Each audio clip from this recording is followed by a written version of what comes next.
In 2 hours, these players will take off their jerseys for the last time this season. For some, for the last time ever. Will it be the end of a good season or a great one? In 2 hours, their year of sacrifice and struggle will be over. Will it end in pure heartache or pure joy? In 2 hours, their lives will be forever redefined. Will they be heroes? Champions? They'll know the answers in 2 hours.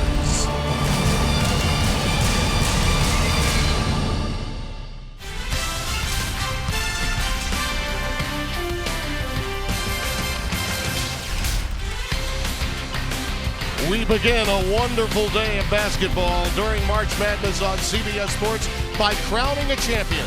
311 Division II schools had dreams of being here.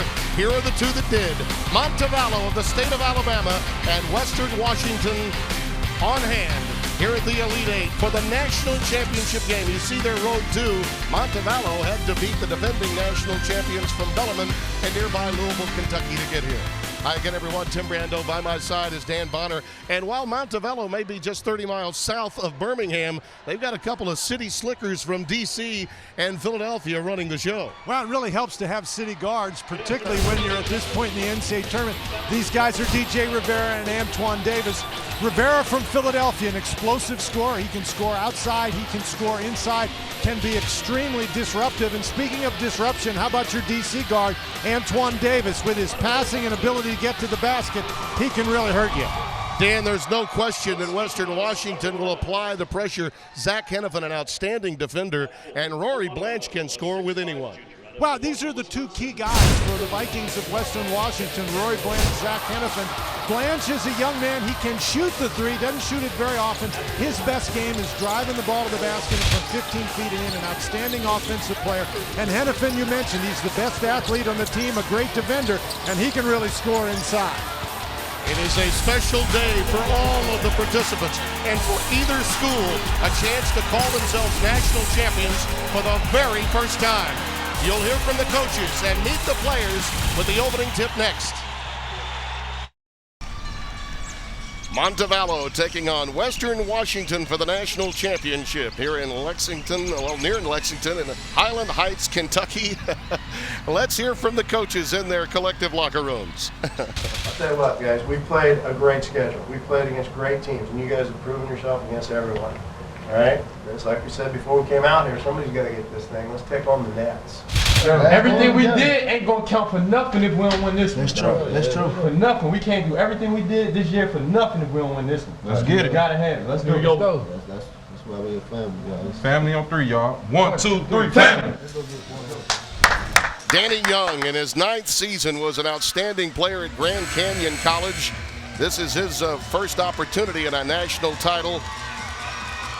And what an opportunity it is for his team as these fans and cheerleaders got on their buses about midnight and drove 10 to 11 hours to be here. Antoine Davis, DJ Rivera, Ryan May, Drico Hightower, and Marvin Fitzgerald, the starting five for the Falcons. Western Washington is coached by Brad Jackson. He's been around 27 years. This is his lineup. Woodworth, John Allen, Rory Blanche, Zach Hennepin, and Chris Mitchell. Originally recruited was Jackson by Marv Harshman way back in the day. Our officials for this afternoon's game, and how proud they must be, A.J. Desai, Jeremy Mosier, and Lewis Garrison, and the alternate is Horace Shields.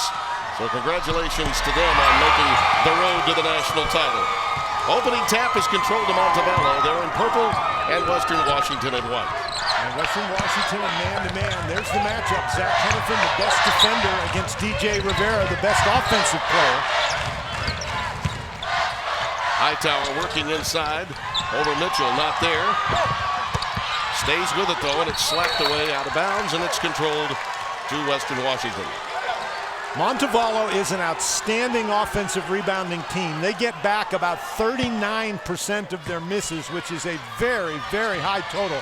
Western Washington has two big challenges. They have to prevent the dribble penetration, and they have to rebound the basketball.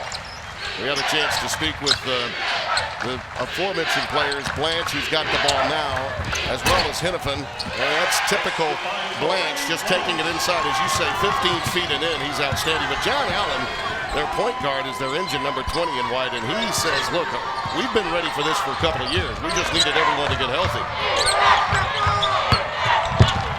Nice baseline maneuver, but it's rejected. I believe that was Blanche that came over and slapped it out of there.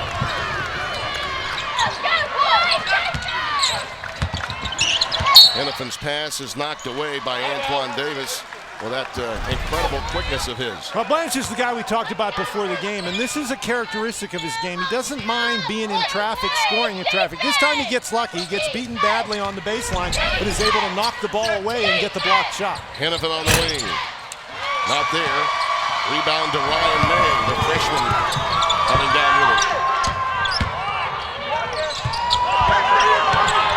Davis's ability to penetrate is incredible, and there's a marvelous dive thrown inside to Drico Hightower. Expect more of that from Davis. And Davis is a guy, he recognized that time there was a screen. Western Washington switched the screen. Davis saw the center come to him. He knew his center was open, and he found Hightower inside. Really good vision by Davis. Pass a little strong by Hennepin. Intended for Chris Mitchell.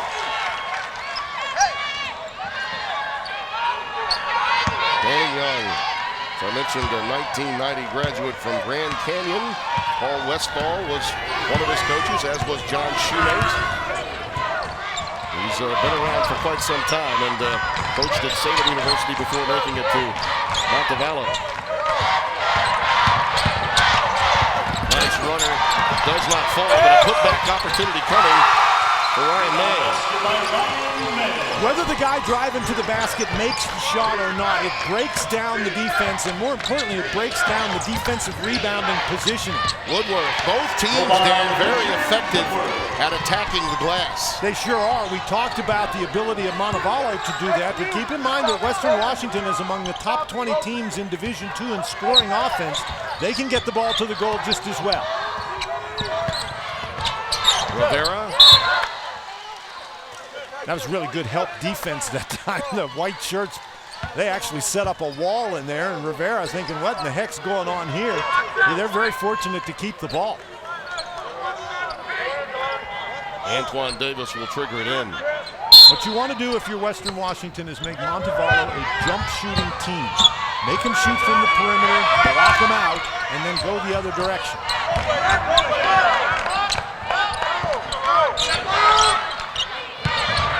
Fitzgerald, Blanche airborne with the ball fake, and the tip in by Hightower. There's that offensive rebounding that we talked about. You can't just stop the first shot. You've got to block them out. Well, you have to stop them on the first shot, because if you give them a couple tips out, you're in trouble.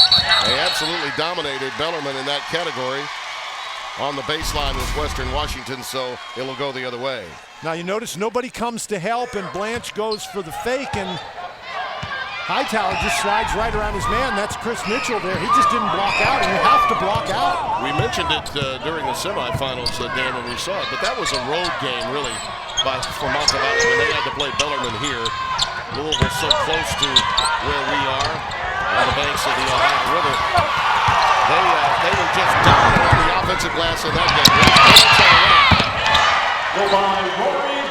We tied at 6, 3.5 gone here in the opening half. Got to be a concern for Western Washington that Montevallo has been able to do such a job on the offensive boards. Western Washington has blocked a couple of shots, but if Montevallo continues to get those opportunities, they're going to start to cash in. Rivera, the soft southpaw with a nylon tune, and it's 9-6 Falcons. Now, he is not a great three-point shooter on the year, only 31% from out there, but he's been better than that in the NCAA tournament at about 33. Woodworth on the other end. Blanche gets the long rebound. As his pocket picked by Davis, it's Rivera with him. Davis takes it himself. They have extraordinary chemistry together, Rivera and Davis. They knew from the beginning it was going to be a match made in heaven at Montevallo. Hennepin. Blanche on the offensive boards. Hennepin trying to keep it Woodworth. One extra pass, and Hennepin again looking at that purple roadblock. Sends it back outside to Woodworth. It's not bad defense, is it? No. Wow. I mean, and all that was within 5 feet of the basket. Yeah, a lot of quickness. Blanche wasn't even going to take it back up. I think he knew that the ball would be rejected. A little teardrop that does not go for Allen, but they get a fresh clock. Mitchell, he can hit that shot. That is all day long for him. He is a face-up post player, and it's 11-9. He actually shoots almost 41% from beyond the arc, and you're right, Tim, you have got to pay attention to the fact that he is an excellent three-point shooter, even though he's listed as the team's saying. Yeah, he's shot well over 80 three-pointers on the season. Davis again got airborne, managed to recover and find his friend Rivera. Loses it to Woodworth, and there's a foul on the reach by Marvin Fitzgerald. One of these two teams look to join this list of champions since the turn of the century in Division II. From the state of Colorado, Kentucky Wesleyan, one of the real powers of Division II, and Metro State again.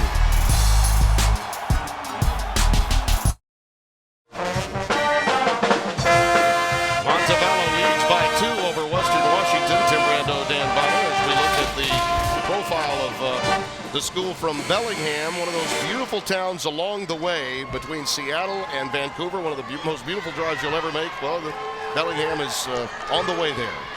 T.J. Martin, Academy Award winner, their famous alum, and Montevallo from the Birmingham, Alabama area. Rusty Greer, outstanding baseball player with the school at Montevallo at the Peach Belt Conference, and also a school that, according to the National Archives, Dan, in Washington, D.C., is the oldest homecoming tradition in the history of the United States.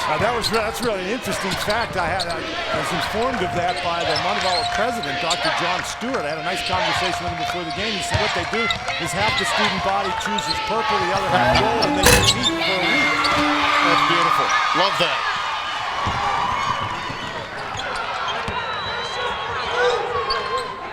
Down south, we appreciate our homecoming.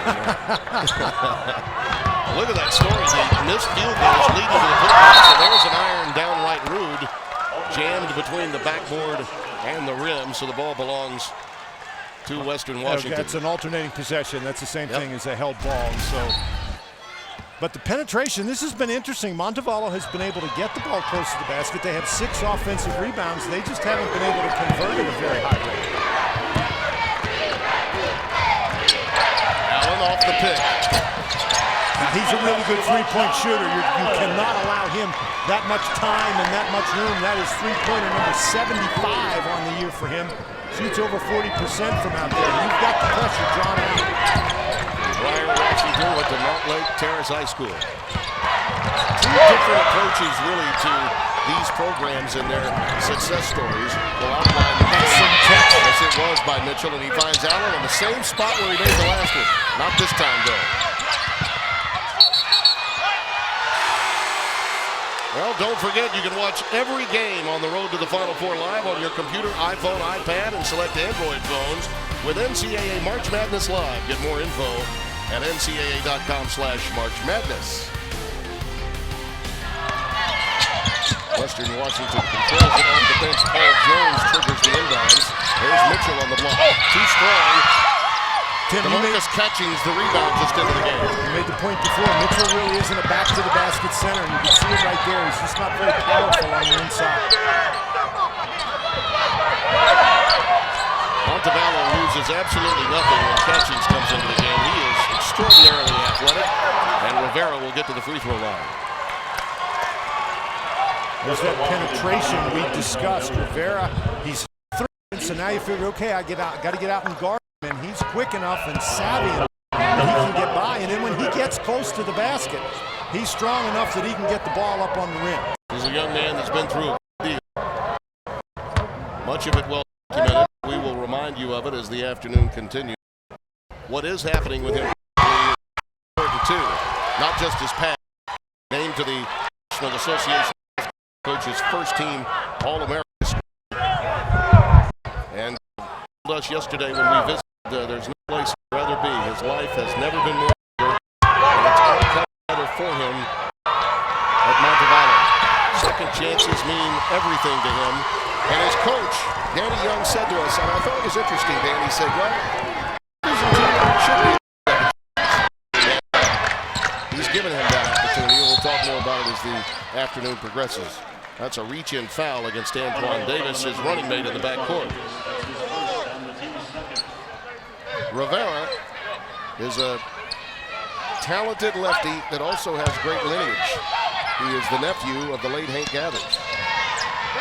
Like Hank, a left-hander. Montevallo showing a little 1-2-2 zone.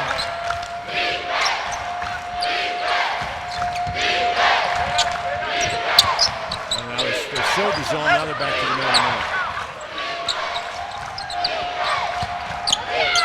This is where Blanche wants it, but that's a tough take against Catchings. Yeah, he did. Took an extra step to try to get away from that quick defender, Antoine Davis. Brad Jackson got his team a 30th win for the first time. Great Northwest Athletic Conference. Schools like Alaska Anchorage, Northern Idaho, Seattle Pacific, Alaska Fairbanks. I mean, you travel a long distance when you play in that league.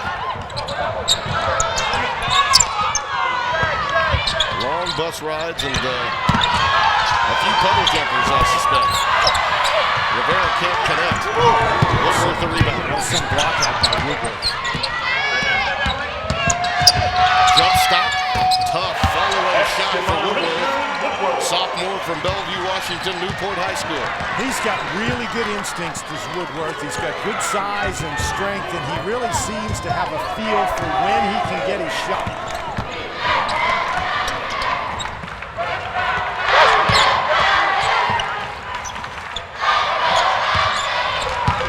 Davis really good at stop and go. Finds May, the freshman up top, and he rattles it home. Montevallo is not a team that relies heavily on the three-point shot, but May is one of their better three-point shooters. Shoots almost 38% from out there. Back and forth we go, 16-14. Montevallo with the lead. May is really going to be special. He comes in more equipped than the average freshman, that's for sure. Blanche, fouled by Catchings. That's the first foul on DeMarcus. Nice work by Woodworth, but the answer coming on the other end. A May Day in Alabama. We'll be back.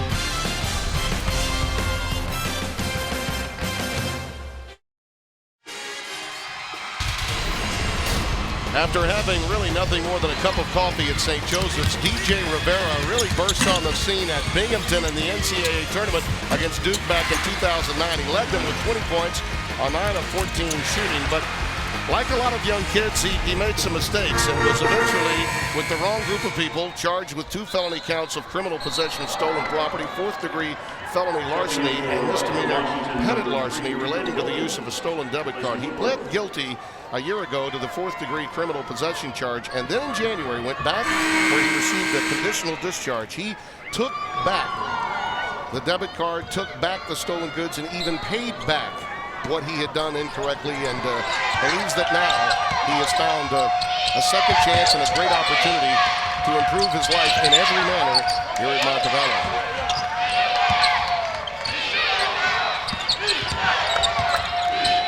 And our conversation, Dan, with him yesterday, I don't think there's any doubt that this young man has righted his own personal ship. A really nice young man. Had a very pleasant conversation with him. Montevallo is in his zone now. Western Washington just sort of probing, and that's one way you can be in zone. How about Allen, huh? He is warming up. He's got 2 threes, 6 points on the afternoon, and Western Washington leads by 1. Allen averages almost 15 points on the season. This is a Western Washington team that scores more than 80 points a game.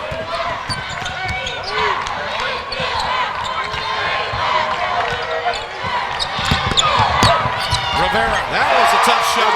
The ball was hit. He had ball security, stayed strong with it, and managed to finish. He's got 7. On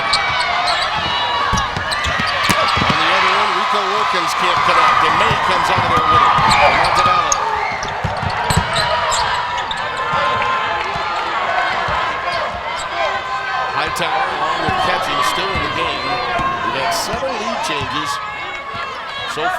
today's game.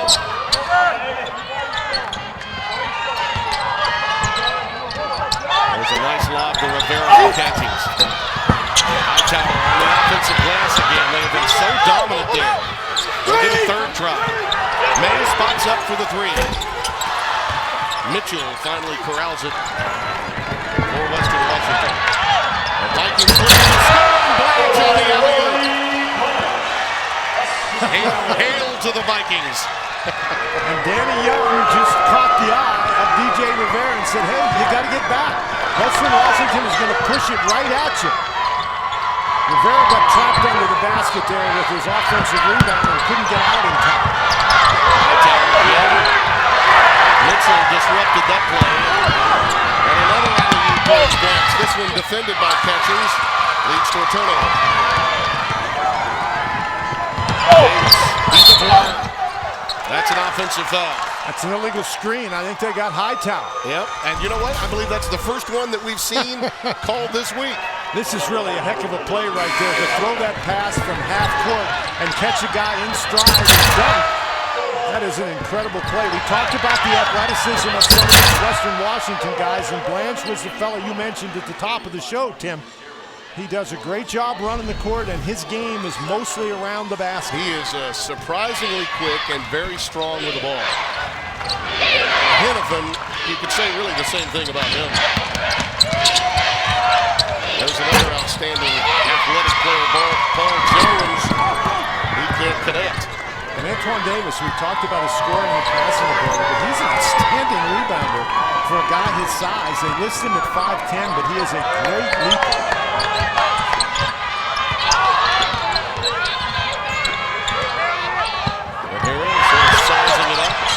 Gets it inside the Catchings.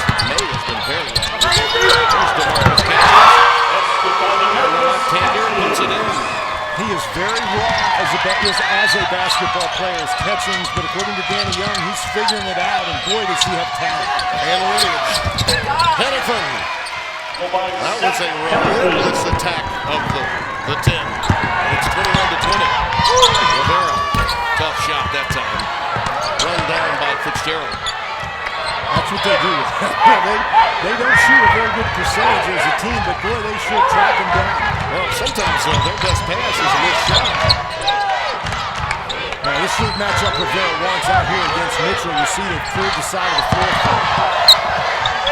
But that's actually a really good job by Mitchell, preventing him from getting by, and now they switch Hennepin out on Rivera, and that's the matchup that Brad Johnson told us he was going to try to use. Davis with three on the clock. Nails a tray. And on the year, he's only a 10% three-point shooter, so that's a bonus. 11 lead changes. Very entertaining start to this Division II National Championship play. Wilkins loses it, and it rolls off of the shoelaces of Antoine Davis. His kicks were too quick to come up with the ball. 6:16 remaining in the first half. More recent champions here in Division II will crown another in under 2 hours.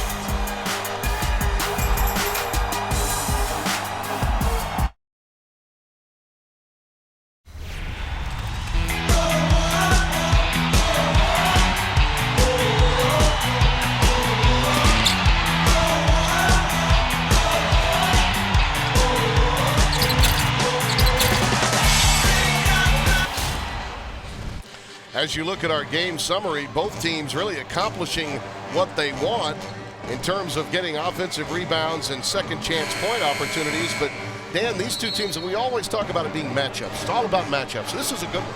Well, I certainly think so. The one thing I think that Western Washington's going to have to work on, Montevallo just getting too close to those offensive boards. Western Washington has to do a better job on the defensive boards. And you see these cheerleaders. I spoke to a couple of them before the game. They said they boarded the bus. Yes, well, I have daughters, and I was concerned about how they were doing, and could they cheer after being up all night riding a bus from Birmingham, Alabama. And said it took about 9 or 10 hours, but they had not had anything to eat, so they're hoping to grab a bite at halftime. More than about 900 to 1,000 or so have made their way here in purple and gold, and they've had quite a bit to cheer about. No question about that. Upon getting the news that they had beaten Bellarmine, and there were better than 3,000 Bellarmine fans on hand. You can see how excited they are to have a chance at their first ever national championship. And a foul spotted. We got Hennepin with a hip check. Sure did. Against Rivera, who went down. That's the first foul on Zach. A relatively foul-free first half, given just how tenacious both defenses have been. And how aggressive each offense has been. Only 2 free throws have been taken today. It's been a pretty well-played half from that standpoint. Catches in traffic. That's going to be a block against Hennepin. Well, that's a bad sequence for him. That's 2 quick fouls, and we mentioned he's one of the key players for Western Washington, and this is just a situation here where official ruled he was not set in there. We talked about Catchings, and Catchings very aggressive, very good on the inside. Hennepin's going to have to come out of the game with those 2 fouls, but head coach Danny Young told us that he constantly tells Catchings that he's only the 4th best player in his family. Not Danny Young, but Catchings. Well, I mean, if your aunt is Tamika, right, and you've got an uncle named Harvey Catchings, so think about that. The lineage is pretty strong, no doubt about it. Ryan May from the wing. Rebound by Woodworth. Oh, a great outlet pass. Good heavens. While falling down with an outlet pass. Woodworth pumps for 3. Sure, why not? That's a pretty good sequence, yeah. huh? Why not finish it?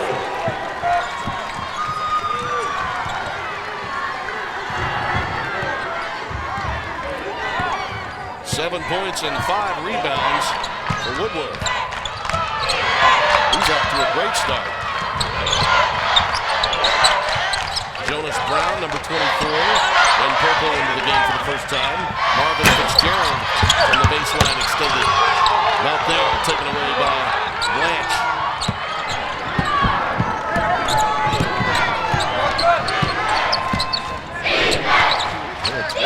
Changes, 4 ties in this game.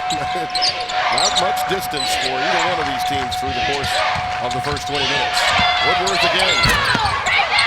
Catchings with a long rebound.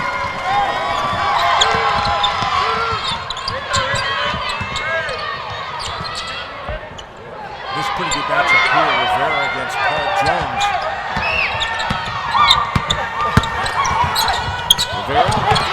Tough pass that time, in traffic, taken away by Western Washington. And the traffic was Woodworth. He tipped that ball away, and Wilkins was able to pick it up. Rico Wilkins. Jones, very athletic board. Did not have position, but came away with it because of that hops he has. And on the putback by Dan Young, a foul spotted inside. It will go against DeMarcus Catchings. Masters Live streams exclusive video of Amen Corner 15 and 16 and featured group.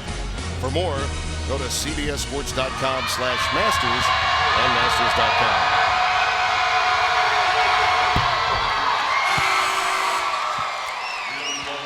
Young, one of the seniors on this team from Bellingham, Washington. Federal Way, Washington is his home.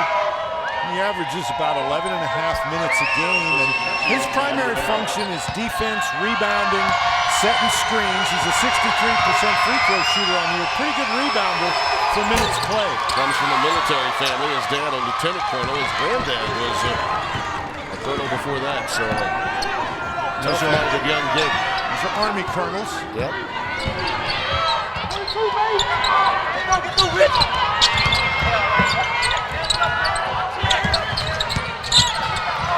Jonas Brown. Woodworth, who's really hustling today, lost that one out of bounds. He is just absolutely relentless on both ends of the floor and had a magnificent moment just a few minutes ago. Total effort. When you're playing for a championship, you see it all the time. CBS Sports exclusive coverage of the Men's Division II Championship game is sponsored by Pizza Hut, Capital One, Reese's, and by Scott Trade.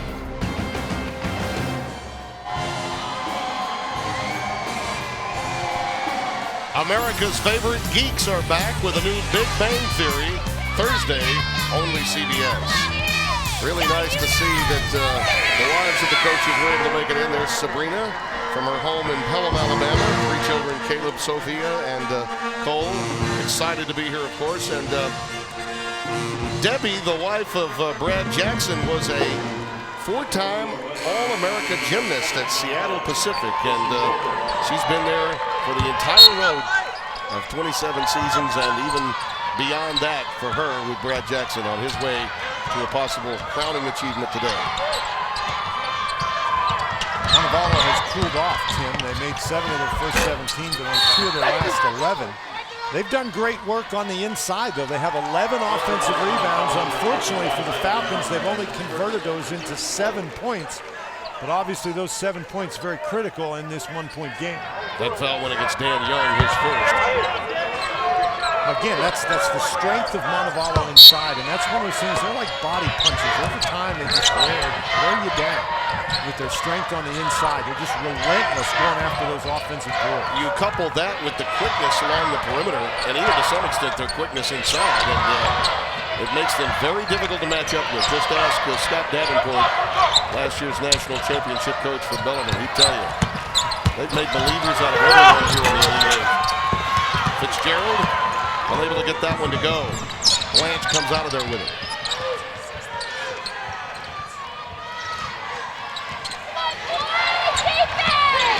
Young working the pick and roll. Allen finds Jones on the wing. He decides to solo. Great move. He got into the lane and just swept right around. I think that's very important for each of these teams. They both have players who can get the ball into the lane. You've got to stop that dribble penetration and make these guys jump shooters. That's the strategy for both of the teams. In traffic. Foul spotted inside. Well, coming up on AT&T at the half, a pair of Greggs, Gumbel and Anthony will preview today's East and West Regional Finals with trips to the Final Four at stake. They'll also have the latest NCAA tournament news and the Naismith Watch presented by AT&T. That's all coming up on AT&T at the half. Dan Young got the foul, his second. And Rico Hightower at the line, a 60% free throw shooter. One of the things that Montevallo has not done well here in this Elite Eight is shoot free throws. As a team, only 51%. Yeah, Bellarmine went through an 8-minute scoring drought late in the game in the semifinals for Danny Young's team. They had a 10-point lead, and Bellarmine, during that drought, I mean, they could have gotten as far behind as, say, 19 or 20 points, but Montevallo had trouble at the free throw line, and it allowed Bellarmine to have a chance at the end of that game.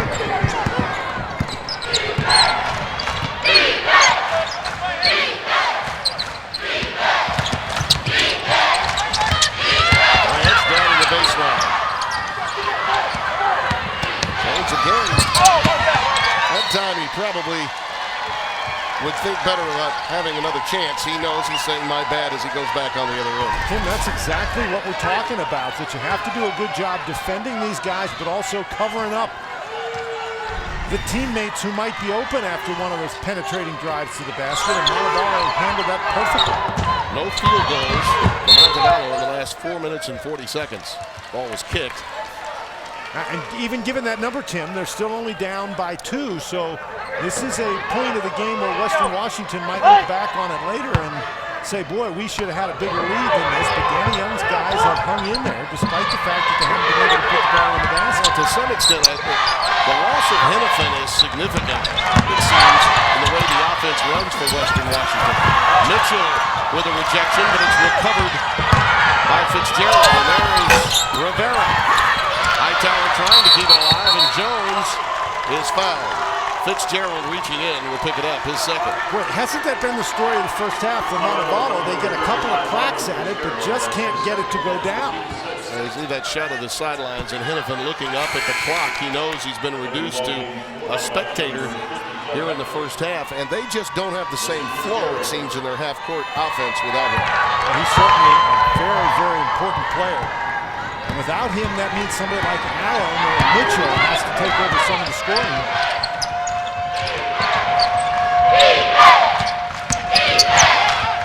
Jones. Off the feed from Woodworth. And it's 28-24. Jones is a pretty good shooter. Again, good at penetration, creates a wide open shot.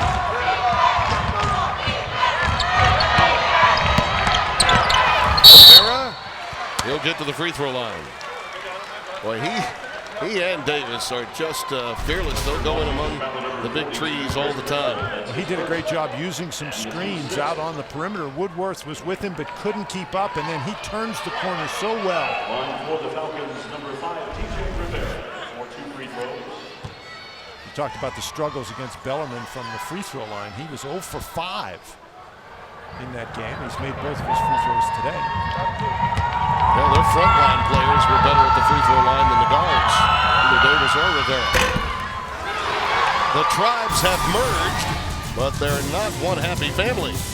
All new Survivor Wednesday, only CBS. We have a timeout. 28-25 here in the Division II National Championship. Stay right where you are. Coming up next is the road to the Final Four. Later today, the first 2 spots in the Final Four will be filled at 4:30 Eastern. Florida and Louisville battle for the West Regional Championship. And boy, do we have some stars, Dan Bonner. Look at that, from Beal to Gorky Chang, Sullinger, and Chris Joseph. And we've got some stars on display here, too. And one of them has been Richard Woodworth. We talked about his game for Western Washington. He has 7 points in the ball game. He's done it in a variety of different ways, driving to the basket, hitting the 3. He's also got a steal. He's got 5 rebounds. He's got a couple of assists. They're glad they brought him from Bellingham, Washington. Yeah, his dad, Don, was one of the leading scorers in the history of Whitman College in Walla Walla, Washington. Member of the Whitman College Hall of Fame. And he has been a huge addition this year. 28-26 our score. Under a minute to play in the first half.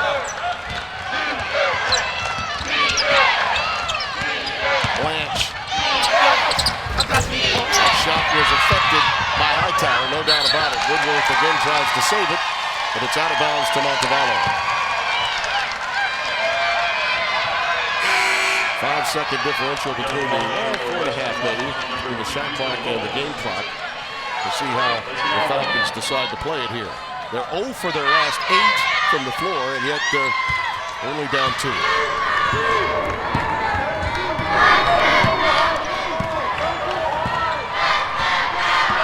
This is a situation where you attack the basket. That's just the timing.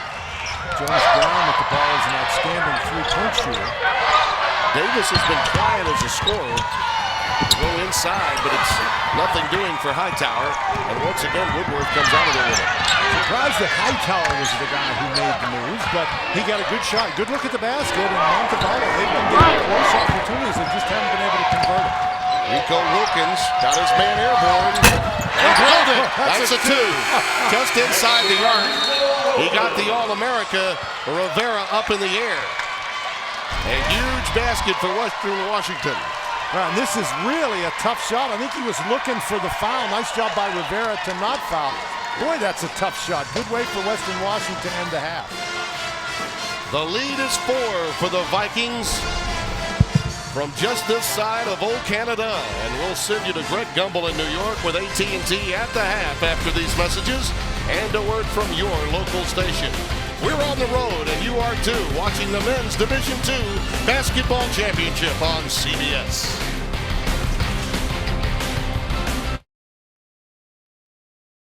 AT&T at the Half is sponsored by AT&T, the nation's largest 4G network.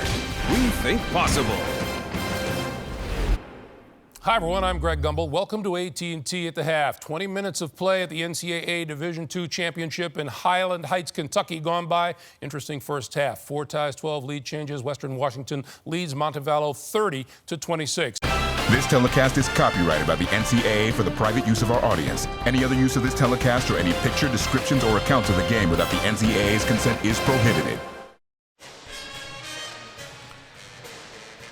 It is a 4-point Western Washington lead here at halftime, and Coach Brad Jackson is gearing his guys up in the locker room. Let's listen. You just keep running your stuff, fellas. When you run your stuff, you're scoring. You're doing a good job. And then rebound offensively. Now, defensively right now, you guys want to keep hedging? You feel comfortable with that? Yeah, that's good. All right, let's hedge.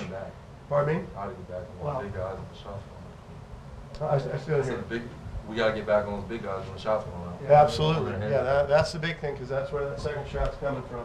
And we may look to double two. We'll see. But I think you guys are doing a pretty incredible job of keeping them out of the paint as best we can.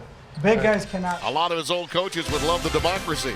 CBS Sports coverage of NCAA Men's Basketball Division II Championship will continue after this message and a word from your local station.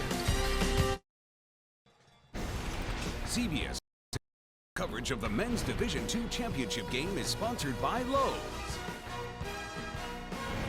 AT&T,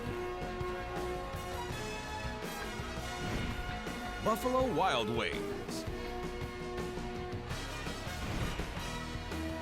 and by Bud Light. Down 4 at halftime. Montevallo, let's go into their locker room and hear what's going on. You got to go take it. If that trophy's sitting there, would you pick it up and walk away, or would you all dive on it to have it? We're going to dive on that shit. You got to dive on it to have it. Let's go. Let's go. Get ready to play. Hey, let's go. Let's go. We got to turn it up, man. Yo, man. Let's get loud, man. Let's get ready, man. Let's go. Y'all ready to play? Let's go. Y'all ready to play? Let's go. Win on 3, man. 1, 2, 3. Let's go. Diametrically different approaches in both locker rooms. A bit more of a democracy in the Western Washington locker room, and you hear the energy and the passion coming from Rivera, their leader, for Danny Young. Well, Montevallo, this is the third straight game in this Elite Eight, Tim, that they have been behind at halftime. And in that first half, even though they missed their last 9 shots of the half, they were still only outscored 9-3 during that time. One of the things I noticed was the inability for Antoine Davis to really penetrate the defense of Western Washington, to leave those kickouts for the perimeter jumpers for Rivera and some of his friends as you look at the numbers. Western Washington has done a very good job limiting the penetration. That's one of the reasons for the 27% field goal percentage for Montevallo. The other reason is that the Falcons of Montevallo have secured 13 offensive rebounds in the first half, but they've only scored 7 second chance points, so they're missing a lot of shots after offensive rebounds at point-blank range. Yeah, 9 missed layups. Now they're close, but they haven't always been easy. Well, They've been very well contested. No it's not question. like they're wide open layup. Absolutely. It's not a layup drill. It's a layup within the offense. That's right. With guys swatting at the ball. Once again, they go inside to Hightower, and he misses again a chippy inside the painted area. He's had a really tough last 10 minutes of this game. And then the end result is a foul. And it's against Hightower him. picks up the foul. That was a nice job by Mitchell to force Hightower to shoot over the top and then to block him out. Hightower now 2 for 9 in the game. Yep. And all of his shots have been about that range. Missed the last 5 from the floor as Hightower. Mitchell again, that's his spot on the floor. He's automatic there. You've got to check him. Fitzgerald was late getting over, and it's 33-26. The Vikings with a 7-point lead, their largest of the day. And let's see if Montevallo is able to get any better penetration here in the second half. There's what Davis can do, and Montevallo, 1 minute in, gets its first field goal of the second half. Well, he's not very tall, but as we said, he is very strong and he jumps very well, so he's pretty comfortable playing in traffic. That's a nice job by Davis to get out and contest that shot. Allen's shot, a little short. Rivera in the open court. It's 3-on-3. Look at that stop and go. And up and under. What a beautiful play by Rivera. That is some move right there. Wow. Yeah, his legacy will be more than just having a great game against Duke in 2009. He's going to do a lot more with his present and future. How about this move? This is great discipline to get himself stopped, and then how does he get that ball up to the, I can see how he gets it out of his hand, but watch this. That's a shot you use in horse. You're actually going to win a whole lot more than you lose in that game with that one. Where I come from, Dan, you call that a crafty lefty. See, it's one of the reasons why you've never called a right-hander crafty. Lefties make those kinds of plays. You know, when he was in high school, he teamed up with Scoop Jardine in the Catholic leagues of Philadelphia. Newman Goretti High School is where Rivera played. And back in 2008, he hit a three-pointer to win the Catholic League championship, and he was wearing his uncle Hank Gather's number, which was 44, and the final score that day was 44 to 41. And while we're talking about fours, Western Washington now 0 for 4 as a team shooting free throws. This is a team that shoots 72% from the line.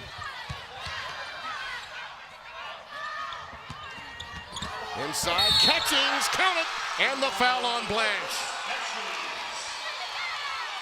A little wink of an eye from Catchings, too. He's feeling good about himself.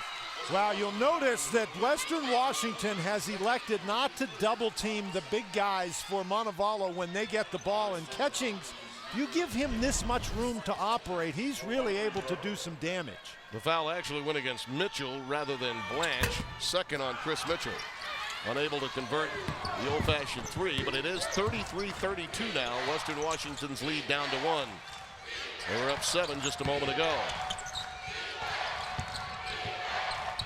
Blanche, that's a good find to Hennepin. They really need him back on the floor, and he gets that hoop. Hennepin is very skilled around the basket. You might even call him crafty sometimes, but he's very, very strong and likes to go to the goal. Gets to the free throw line a lot.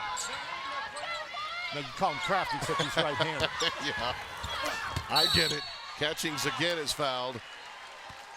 He is just scratching the surface of what he can do offensively. Well, Hennepin is over here, and he's going to be able to get into the lane. And as he gets into the lane, he's just very difficult to defend. He just comes from the corner and goes into the lane, and then in traffic, there's 3 guys around him, and he's able to get it in the goal. That foul went against Blanche. It's his first, and Catchings at the free throw line.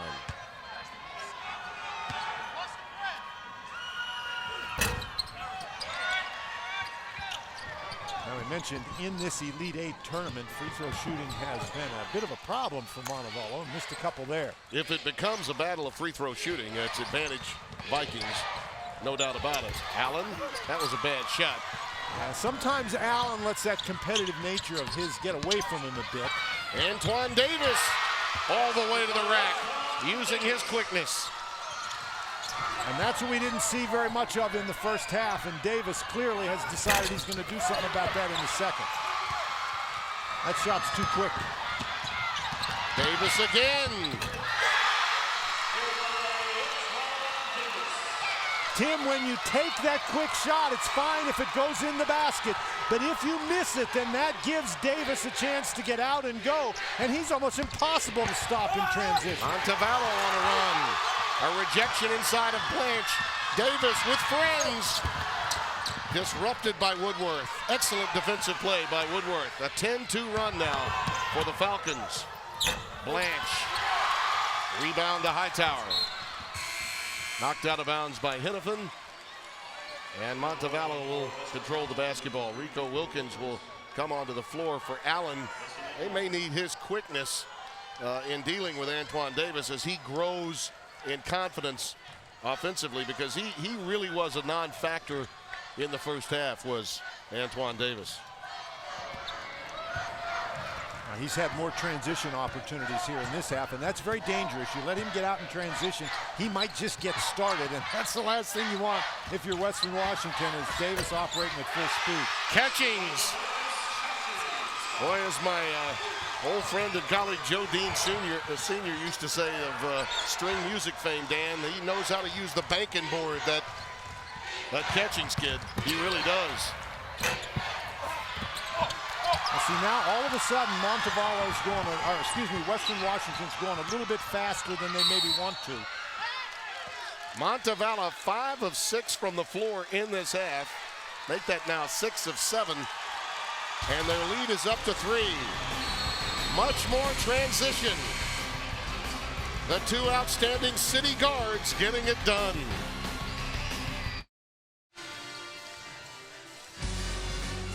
Masters Live streams exclusive video of Amen Corner 15 and 16 and featured group. For more, go to cbssports.com/masters and masters.com. Montevallo from Birmingham, Alabama with a 3-point lead over Western Washington. There's Tamika Catchings, the aunt of DeMarcus. Now, of course, playing in the WNBA, one of the great players ever for Pat Summitt at Tennessee. I had the honor of doing many Tennessee-Connecticut game that she was a part of. Catchings is playing very well for his aunt. 6.7 boards, 4 and 2 in this half. Yeah, he's been a real factor here in the second half. And once again, Montevallo able to get the ball close to the basket. They were missing some of those shots in the first half. They've been making them here in the second half. And it's really important for Western Washington to get their feet under them offensively. They're not going to make all their shots, but if they miss those quick shots, they're in trouble. Mitchell fouled on the way up. Catchings reaching in. They've made their last 7 after missing 10 straight. Yeah, and they're getting the ball to the basket. We talked about the fact that they had to get penetration. Catchings operating very effectively inside. You saw Rivera go to the basket. We've seen Davis get the ball in the basket. The quick shots by Western Washington have allowed Montevallo to get out in transition and get some easier opportunities. And Western Washington continues to struggle from the free throw line. They now have missed all 5 of their free throw attempts. Which is in contrast to really what we thought the case would be, particularly given the problems Montevallo had in their semifinal game. Brad Jackson played for some of the biggest names in coaching when he got to Washington State, was actually recruited by Marv Harshman, the Judd Heathcote, Bob Greenwood. He actually had Homer Drew and Dale Brown on that staff with Greenwood. And then George Raveling came into coaching at the end of his career. He could write a book about the guys he had as coaches while he was playing. And in the traffic there, Mitchell coming over to provide defensive help. Well, Mitchell got matched up against Rivera on a screen, and Rivera was just very patient, lining Mitchell up until he felt he had a way to the basket. Mitchell can't keep him from the basket. That's the mismatch. And that is the 3rd foul on Chris Mitchell.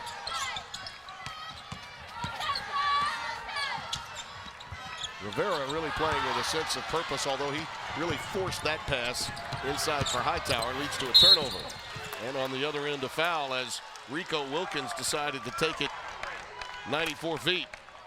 And I think Wilkins actually got bailed out there with a foul. He was out of control going into a big crowd. Now the question is if he can knock down his free throws. Wilkins on the season a 66% free throw shooter.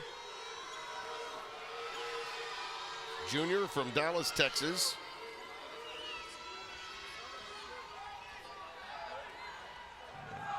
I think they were making sure that it was, in fact, a shooting foul and 2 shots, and it is. And they're also checking to make sure that Davis wasn't bleeding. He got hit in the mouth. It's country music's party of the year, the Academy of Country Music Awards, live Sunday, April 1st, only CBS.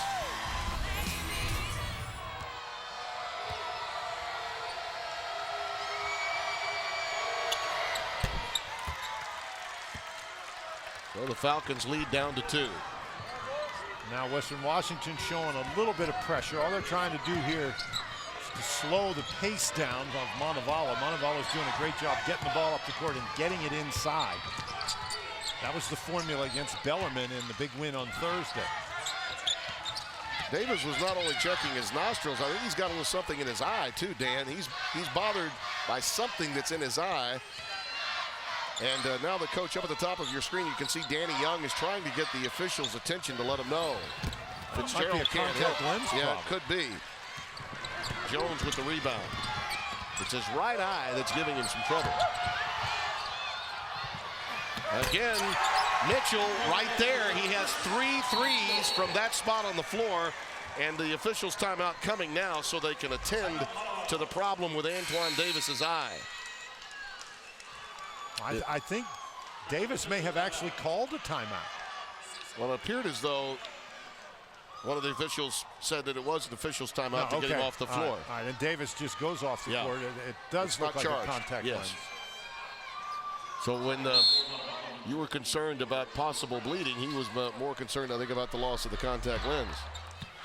A lot of contact in there. 6-0 run to make it a 41-40 game. So Western Washington has answered the Montevallo run. Well, they've done it by slowing down just a little bit. They like to play a quickly paced game, but there's a difference between being quick and being in a big hurry. Again, those putbacks, the second chance and third chance points. Catchings gets that one after Hightower couldn't connect.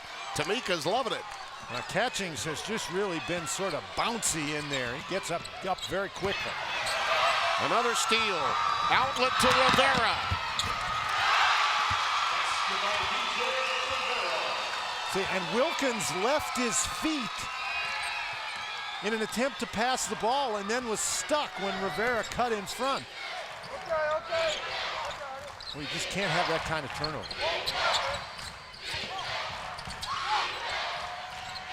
Jones needs some help. Montevallo really cranking up the defensive intensity as well. Shot clock under 10 for Woodward.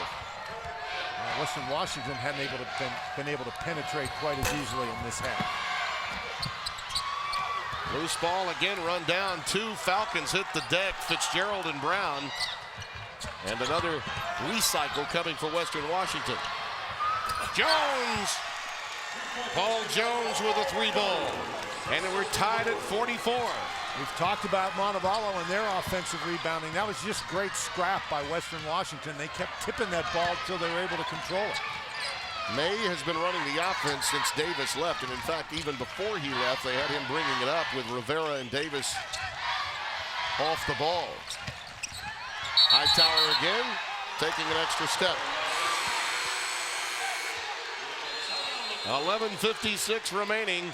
We're tied again for the national championship. 5 different times. As you look at the dominant years of Winona State, who'll ever forget what Barton did in the closing moments? We'll be back.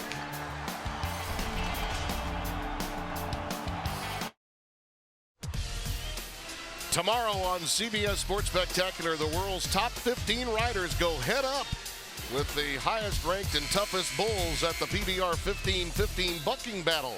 Then catch the year's best games, plays, and stories with exclusive behind-the-scenes looks with Coach K, Jim Boeheim, and Tom Izzo as Geico presents the best of college basketball 2012.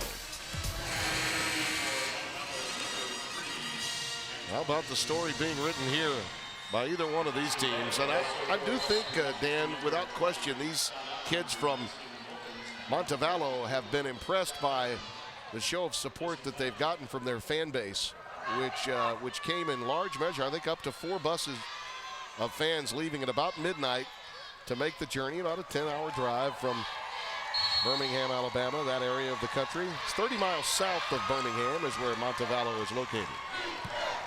Now they brought a good contingent along. They really have, a very loud contingent. There's again Mitchell, rejected by Catchings. And Hennepin, strong with the basketball. That's a big-time move. Yeah, that really is. And they're going to need some scoring from him. That's only points. Those are only points number 5 and 6 on the game for him. And given the fact that Blanche, who's on the bench right now, hasn't scored for 12 minutes, Western Washington sort of looking for somebody to take over the offensive load.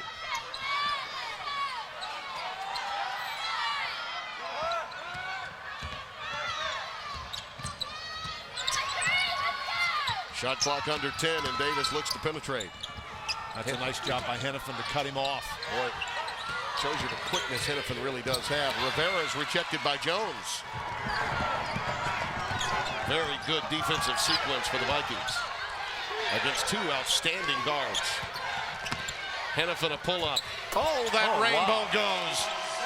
His dad, who's always standing up by himself along the floor spot where his team is shooting, was really proud to see that one go down. That was a Rainbow J.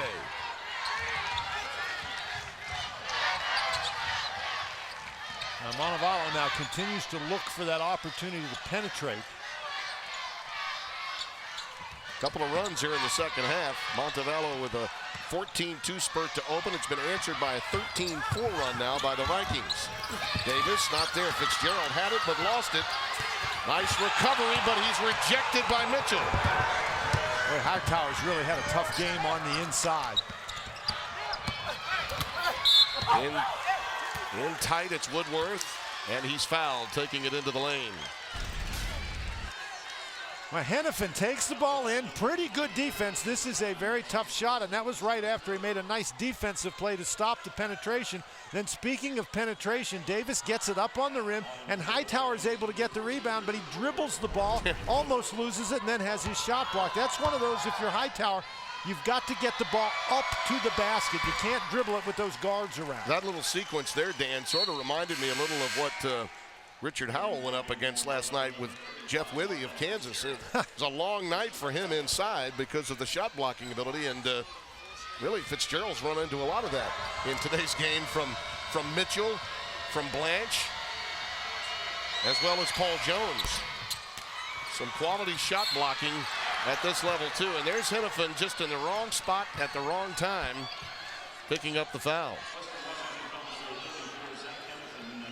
And that's his third. That's three. Yep.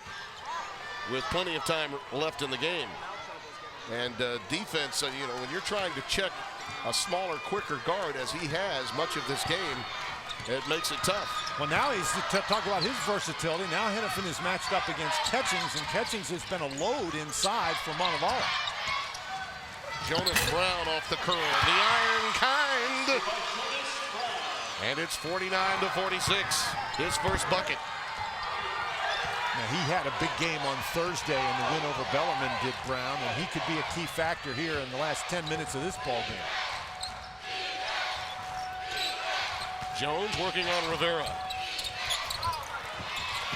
Well defended. Catchings with a quick outlet. Antoine Davis has Rivera with him. Oh! Take a look at that! I'll show you! I'll go you! And use the glass. Just put me in the rocking chair, Davis. And then Hennepin on the other end answers for Western Washington. 51-48.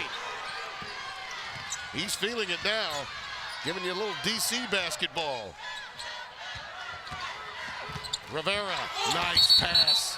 They're going to call the offensive foul. Hennepin with the 3 fouls gets in position to collect the player control foul. Jeremy Mosier, the official, waiting to see if he was inside or outside that arc, but he just looks Hennepin off. The great thing about that is Hennepin looked the other way. Watch Zach Hennepin, number 34, as he looks all the way over at Rivera, and he goes right to the basket. I mean, that is some play. I know it looks a little like French pastry, but it's not. That was a very effective move. It was warranted, and it was big time. Hennepin going reversal, speaking of big time.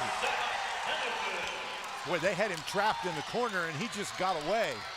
And that's a guy, when he does that, somebody's got to step in and take a charge. Remember, he's got 3 fouls. 12 points, 10 of them in this half for Hennepin. Rivera's been quiet last couple of minutes. That one goes off the front iron. Catchings looking to run it down, unable to catch up to it. Get complete coverage of the Division I Women's Basketball Tournament at ncaa.com/Final Four. Well, Tim, we've been to this point in this game a couple of times where it looks like Western Washington is about to gain control, but Montevallo has always had an answer. Let's see if they have an answer here on the defensive end.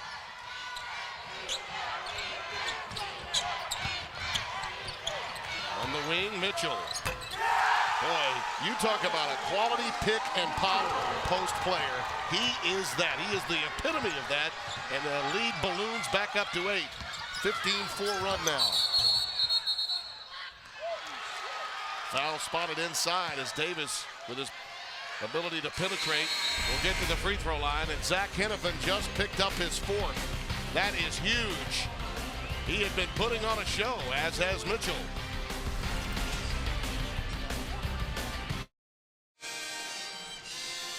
As you look at our game summary, even though Rivera does have the 15 points, Dan, you're right, he's been quiet of late. And Hennepin, who now has 4 fouls, that's very significant, that foul just moments ago. He really took over the game for about a 5-minute period for Western Washington. Well, he and Mitchell in this second half, Western Washington has scored 26 points, and Hennepin and Mitchell have scored 20 of them. And at the point in the game where it seemed Montevallo was taking control, Hennepin was able to get to the basket. He has scored 8 points here in the second half, and he has been a big factor. Now, as you say, he's got to go to the bench with 4 personal fouls. But Western Washington, they're deep enough that Hennepin goes to the bench. They can bring in their leading scorer, Rory Blanche. Now, Blanche has only scored 6 points in the game. Hasn't scored since about the 5-minute mark of the first half, but that is a pretty good counter to bring in off the bench. We'll see if Rory Blanche, who you see right there, is equal to the task, because his buddy Hennepin has been big. Well, and the other good news for Blanche, even though he's not been involved as much offensively, has been the play of Mitchell. Chris Mitchell has just been outstanding in this game. He's got 13, 4 from downtown, and you see the free throw woes continuing for the Montevallo guards as Davis can't connect. That free throw shooting story, even though it's not great for Western Washington, it's abysmal for the Falcons from Montevallo.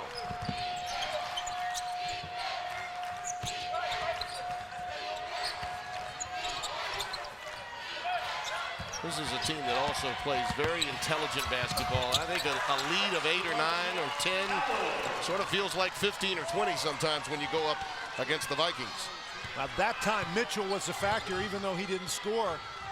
Hefner in the game for Montevallo was so concerned about getting back to Mitchell, didn't really help well on the screen, and that gave Allen the chance to get all the way to the goal. And John Allen has also had a very productive day. He's got 8. Yeah, but he's been quiet for a while too, so that's a good sign for Western Washington. They lose Hennepin, but maybe Allen will get it heated up. Well, there's a push. Foul spotted underneath. Teams from the West Regional have made it to the last 4 national championship games, and of course, Cal Poly Pomona won it back in 2010. BYU Hawaii was just tremendous last year with Jet Chang, fell a little short against very strong Bellarmine team. And Tim, we had an opportunity to talk not only with Brad Jackson, Western Washington's coach, but also some of his players about that fact. And they said, well, you know, we play pretty good basketball out west, and they have to travel long distances, and so they're very comfortable coming all this way to play against really good teams. Yeah, John Allen says, hey, I grew up in Seattle, but you know what? Reggie Moore, Isaiah Thomas, pretty good players there. Well, the guy he mentioned at the top of the list was Peyton Seaver. Absolutely. With, of course, Louisville. From way downtown, doesn't fall for Jonas Brown. Out of bounds, too. I think we may have an overrule here. Let's wait and see. Yeah, the officials are going to talk about this. The ball does belong to Western Washington.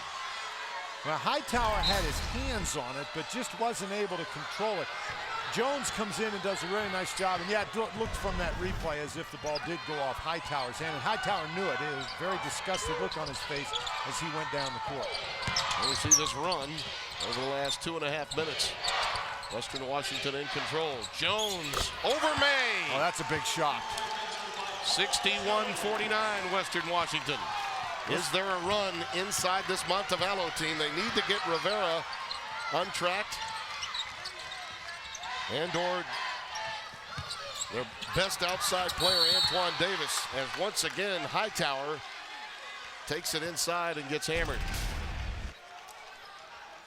Well, Western Washington, we mentioned, they have slowed down the pace just a tad. They're playing in a very comfortable rhythm now. Early in the half, they were playing like their hair was on fire, and Montevallo was able to get out and run and get some easy baskets. But as Western Washington has made better decisions on offense, the Montevallo transition game has been under control.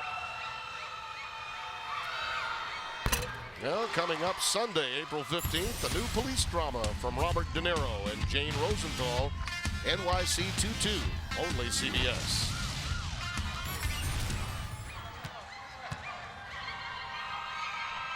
Drico Hightower at the free throw line. Well, and this team without Rivera now, he's getting a little rest, but we'll check in shortly for this last run. He'll come in once we return out of this timeout. They find themselves down by 10 in a game of spurts. Is there one left? We'll find out. Western Washington with a 10-point lead over Danny Young's Falcons. From Montevallo, what do you sense? You see him there talking with Stetson Hairston, his assistant coach, who, by the way, was on a Southern Illinois team that Bruce Weber coached, won a couple of games in the NCAA tournament a few years ago. What do you anticipate he's trying to get done these last 6 minutes? Well, one of the things he's telling his guys is that 6 minutes is plenty of time. We just have to play a little bit better. They've got to get out and defend the three against Western Washington. The Vikings 5 for 8 from out there in this half, but it's got to get started on the defensive end here so they can get out and get some of that penetration in transition. Amazing to think that they've gotten out to this 10-point lead, and Rory Blanche has yet to scratch in this half. He's got it now. Let's see what he does on the block against Rivera, and he ended that drought. That's a tough shot. You know, Rivera, he looked like, what, are you kidding me? And you can understand why. He had his hand on that ball, but Blanche had the strength to get it up there. There's no need to panic yet. You still play your game. Take the ball to the basket. Loose ball. Davis, the smallest guy on the floor, almost put it in, but he will get to the free throw line. You almost think he's disappointed because he knows he has to go back to the free throw line. You talk about a guy who can play inside. Blanche with a tough opportunity. Rivera was all over him. And we said about Blanche before, his game is 15 feet and in, and he can score in traffic. This guy can score in traffic too, although he had to get that ball up through a bunch of hands the last time, drew the foul. At long last, he gets a free throw to drop through. Talking about Blanche, he is a brilliant student, academic All-America, and as soon as he gets out of school, will be a design engineer with the Nike Corporation. That is if he decides not to continue playing overseas. With that kind of opportunity already afforded him, one would think he'll be donning a business suit very soon. Western Washington has scored on 11 of their last 12 trips after that runner by Woodworth. They have been very effective on the offensive end. And Woodworth, that's the kind of a basket that we've seen him make throughout this Elite Eight. That's his first hoop in a while. Nice cut by Rivera. Off the feed from May. Let's see if the Philadelphia Star, along with the Blacktops point guard from Washington, D.C., get going here in the closing moments. Allen on a blow-by, rejected. That ball was deflected by Davis. Out of bounds off Western Washington. Jones is out trying to deny the pass to Rivera, and Rivera, you want him to catch the ball away from the basket because he can do that. He planted that foot and just exploded to the basket. Davis had reconstructive surgery on his knee. He is a tough kid. He's waited for this moment his whole life. We'll see if he and Rivera can get it going here in the closing moments. Inside again, Hightower. At long last, he has had a tough day. Hightower finally gets that one to going off the glass. 3 out of 13 from the floor, but he does have 9 points. As long as you can get some stops on the defensive end, you can continue to go to your advantage on the inside, either off the dribble or with the back to the basket play. May got the pick and the quick timeout. You had to figure this team had one last run within them. 3:57 left. One of these teams will claim their first ever national championship.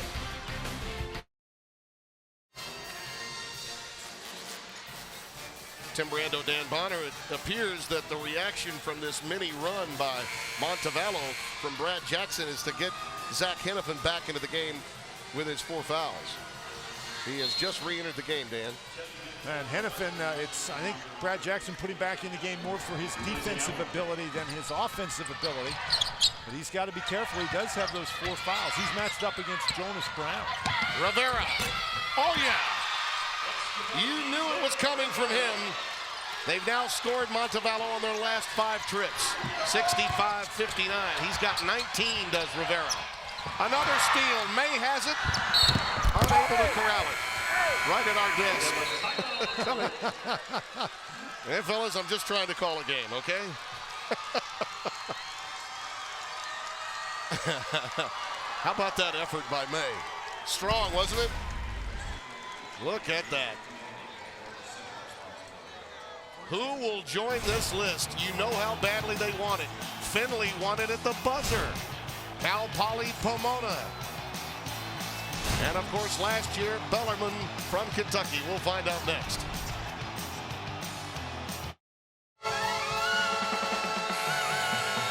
.333 left. You look at our game reset, Dan, and these fans that have made their way from Montevallo, that just 30 miles south of Birmingham, they hope that they can see this run continue. The shot clock was reset to 33 coming out of the timeout. If you're Western Washington, you're trying to protect the lead, but you do not want to lose your aggressiveness. That really allows Montevallo to go do some ball hopping. Allen. Bad decision that time to go airborne and then pass it back out to the perimeter. Davis looks to Rivera. Opportunity lost, slapped away by Woodworth. And now you're Montevallo, you just got to dig in again. You still have plenty of time. It's only a 6-point game.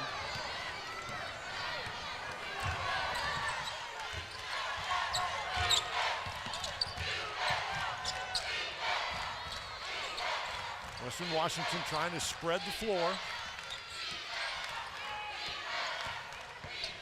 Allen again, a blow by. Well, some redemption for him after the turnover, and it's 67-59. Well, nobody came to help, and that was sort of the case the last time, and Allen anticipated to help and threw it away. That time he took the ball very strongly to the basket. Rivera for three, way too strong. Jonas Brown on the offensive glass, and a foul spot. Well, they're going to call a tie ball with the arrow to Western Washington. Huge break for the Vikings.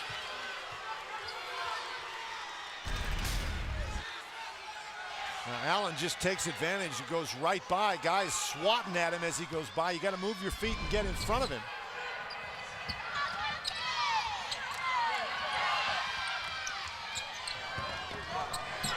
Hennepin trying to get away from Jonas Brown. There's Mitchell finding Blanche.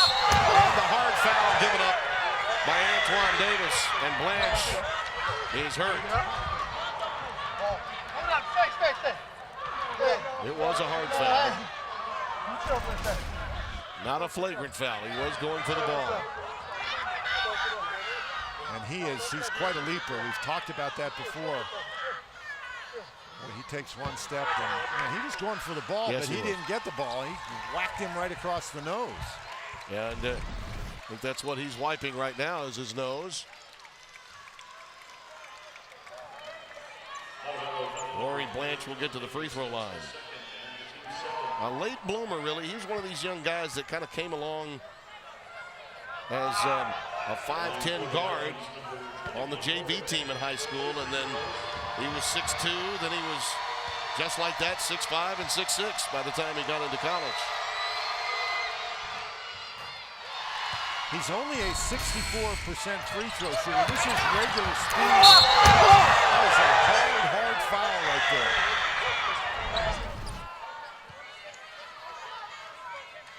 But I don't think it was anything more than that.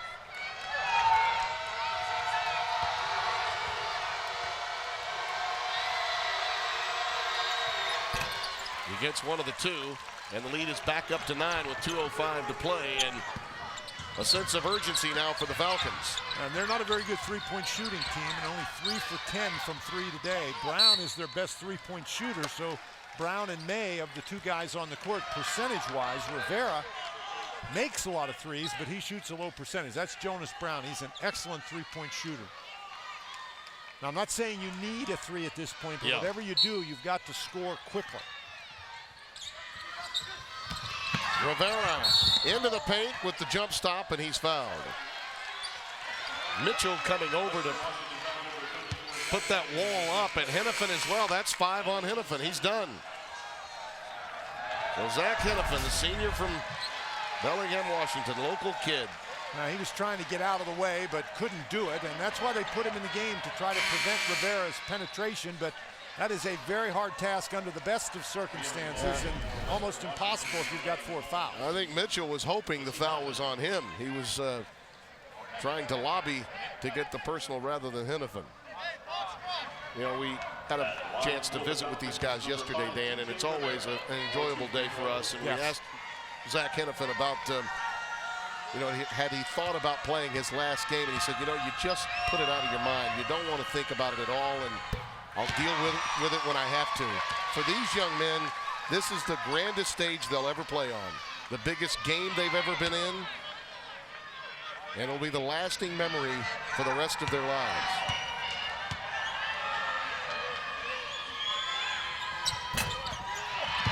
A tap out and another opportunity. Brown for three. He got it. What a trip. 68-63. 1:44 remaining. Here we go for the national championship. They're really ragging the dribbler there, making it difficult on Woodworth to bring it up. Now Allen works on Davis. That's pretty good toughness by Woodworth. Allen, wave it off. Offensive foul. Brad Jackson is in disbelief.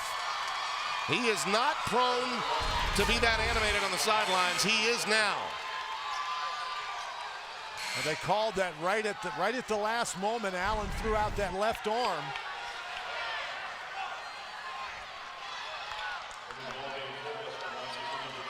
Brad Jackson just absolutely can't believe it. And now here comes Montevallo. Western Washington's got to dig in here, and again, you've got to defend the dribble penetration. Montevallo doesn't need to go for three. Rivera picked up his dribble, gave it to May. This freshman is of some influence. Now Brown off the bounce. And a tough break there with the ball going off the top of the backboard and over to Western Washington.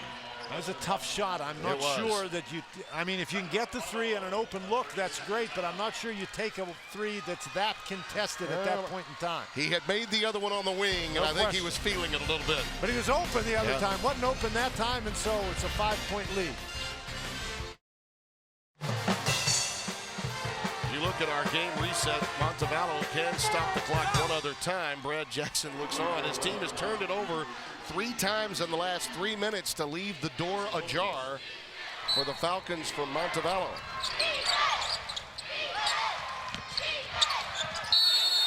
That's a 5-second violation.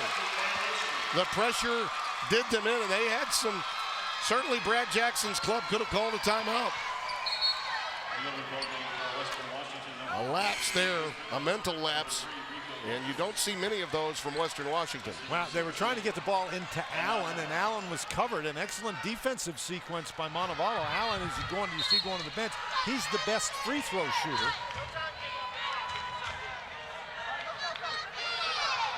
Just wanted to double check to see if no time went off the clock.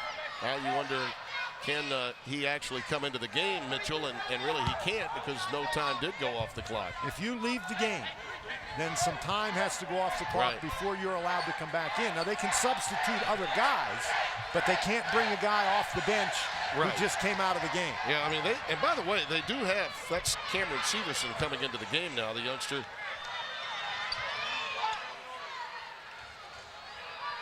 Who's gotten plenty of playing time, has had some injuries in his career.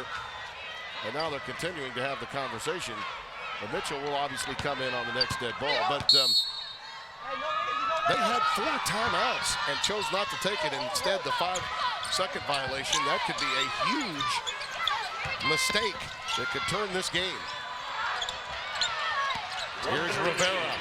What a beautiful pass. Inside to Davis, and he's fouled. Severson came over there to pick it up. That could have been an old-fashioned 3-point play. And I think Western Washington very fortunate here that it wasn't an old-fashioned 3-point play, because we've seen Davis make these shots for the last 2 games. Again, the dribble penetration, they have time to do it this way. Now it's important from the free throw line for Antoine Davis. And the tough look at the free throw line continues for Davis and this Falcons team. He's 2 out of 5. And when you're a guard that penetrates, you know you're going to get fouled and get to the free throw line. These misses really adding up. And after Western Washington and he misses again, you've got to block out. He gets one of the 2. 68-64, 58.3 left. Now they would prefer to have the ball in the hands of either Jones or Severson. Davis Or almost Dallas. with a pick. Rivera almost with a pick. Nice catch.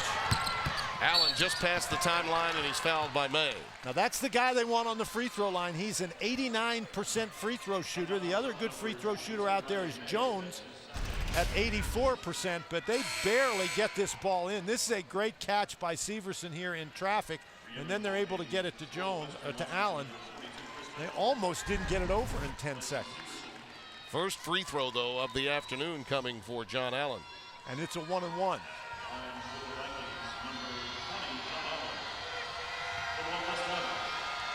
Hennepin looking on. Nothing he can do except root for his team now.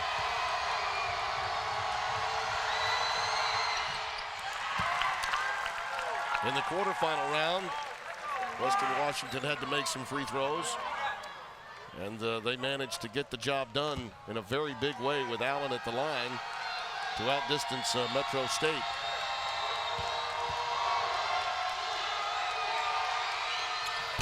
He gets them both. Rico Wilkins will check in for him.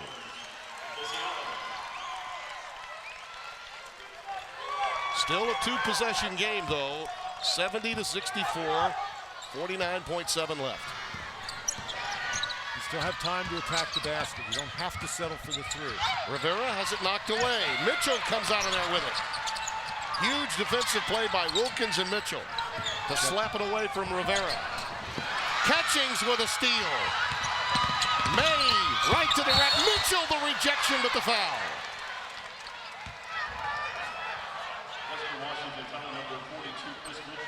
Mitchell's fourth. Well, Mitchell, this is a really bad idea to try to throw the ball all the way across the court in that situation. And Mitchell going for the block gets the foul. That was sort of one of those Barton moments for a period there. It looked as though this ball is never going to stop going around. One big hot potato out there. Timeout. Door still open for Montevallo, but they're running out of time.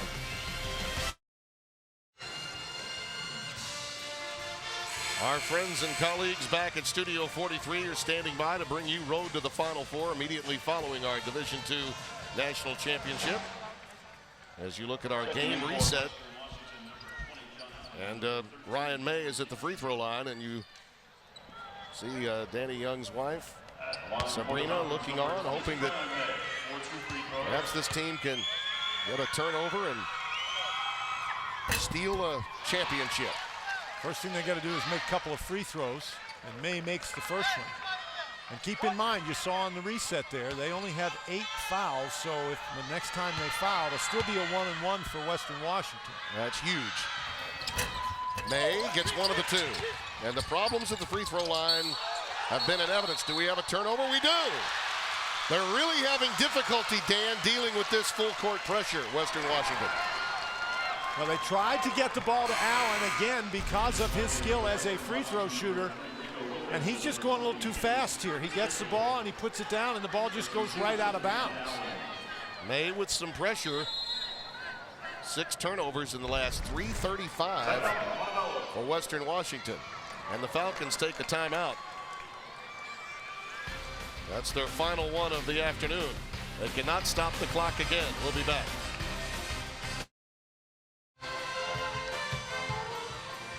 Montevallo has the ball, Dan, but no timeouts remaining. They absolutely have to get a bucket here, or at least get to the free throw line. Well, they've got to take the ball inside. I don't think you settle for a three-point basket in this situation. You get the ball, you get it inside, you try to score quickly, and then either get another turnover or get a foul. Jonas Brown for 3, an air ball. They get nothing out of it. Well set play, but they get nothing out of it. And now Rivera will come back into the game because of his defensive capability. Now, if you're going to take a three, that's the guy you want taking the three. But again, that was pretty well contested by Western Washington. Now they're going to try to get the ball into John Allen. And the foul committed by Davis. And the clock really more of a liability now than the score. They need to stop that clock, and that's the second on Antoine Davis. So Allen, again, as you mentioned, upwards of 90% all season long, 88%. Yeah, but he's at the line with 20 seconds left in the national championship game for a 1-and-1. Yeah. That is a little different. That changes things. But a lot of confidence in this young man. In our conversation with him yesterday, you could tell he was ready for this moment. And would like nothing better than to be the guy burying the final free throws to end it all. But that free throw makes it very difficult because it's a two-possession game. This free throw makes it next to impossible if he can get it. He did. And the lead is back to 7. Wilkins will check back into the game. And Allen if you're sits down. Montevallo, you get the ball up the court as quickly as you can and take it to the basket because you know that Western Washington is not going to foul you. Davis. So just push it right at the goal. Rivera from way downtown. Not there. A little surprised, aren't you? That Davis didn't take it all the way to the rim? Well, obviously, you're going to have to score quickly, and the three would certainly help you out. But I think in that situation, Western Washington is going to basically give you two, so you take it, and you try to stretch the game out at the free throw line. What a moment, though, for Brad Jackson, the head coach. You know, he lost his father, Earl, back in late September. We mentioned earlier all the people that have collectively played a role in his life as a head coach, from Marv Harshman to Judd Heathcote, later Bob Greenwood, and on that staff, Dale Brown, Homer Drew, George Raveling. He stayed in contact with all those guys through the years, and now an opportunity for his first national championship, bringing it to Western Washington. Rivera's shot won't go, and catchings follow, and it's all over. Western Washington, 110 years of basketball, finally brings home a national championship. Enjoyed it, Dan. Always great, Tim. We've crowned a champion for Dan Bonner. This is Tim Rando saying so long. Western Washington, your champions of Division II. On the other side, we'll be in studio.